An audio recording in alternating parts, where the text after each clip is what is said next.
Bet varbūt negluži par pavasari ir šis stāsts, jo, protams, esam sapulcējušies tā iemesla dēļ, ka TV3 jau nākamajā nedēļā sāk zinot jaunu raidījumu, jaunu sarunu šovu Vīrietis uzpaklāja.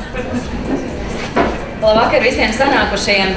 Mēs sievietes esam ikviena. Mēs visas esam pelnījušas sastapt savu īsto vīrieti, jo, patiešām, gudru, spēcīgu, atbildīgu, to mēs visas esam pelnījušas.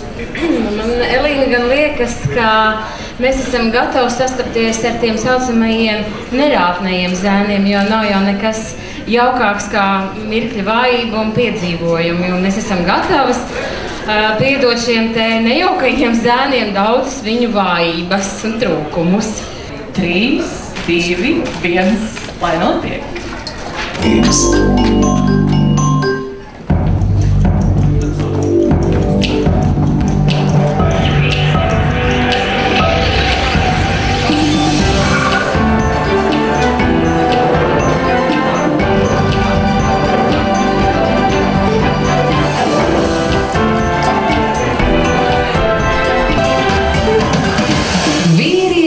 Uzpaklāja.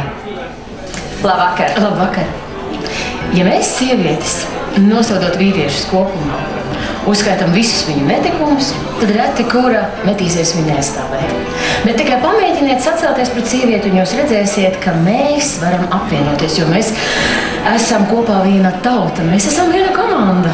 Tev taisnība, Leonārda, uz šī paklāja mēs nevienu neaizstāvam un arī neaizvainojam. Mēs tikai gribam uzzināt, kāpēc. Tāpēc šovakar mēģināsim rast jautājumam atbildi par to, kā jūtas vīrietis, ja viņa dzīve ir ļoti publiska. Es neesmu mīlīgs pagrīdēju, šodien daru, kā es saku, pats Dievam tīkams lietas. Es nodarbojos arī ar bērnu audzināšanu šodien beidzot. Es strādāju arī kā jurists, un es apkalpoju ļoti daudz klientus un veltu laiku sev un savām atpusēm. Tas ir pats svarīgākais šobrīd. Un, protams, ka vīrietim ir ļoti svarīgi, lai viņam pašapziņa būtu augsta, ja mēs spēj nopelnīt. Un Latvijā tas ir kā tāds pieredums, ka vīrietis ir tas, kas, teiksim, spēj nopelnīt un uzturēt ģimeni un investēt, teiksim, mūsu mazajās nākotnēs. Kas ir tās lietas, kas tev ir priekš?